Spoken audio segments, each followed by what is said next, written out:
Bugün benim doğum günüm, bir yaş daha yaşlanıram.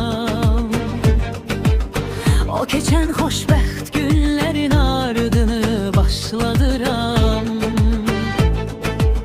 Bu geçen zaman zərfində neler yaşadım, neler yaşadıklarımı bir danışsam, görəsən neler baş verər. Ama bütün bunlara rağmen ben yaşadım hoşbəxt günler. Bu günlerin sahibi Rabbim, Allah olsun şükürler. İnşallah bu yeni yaşım mənə çox uğurlar gətirər.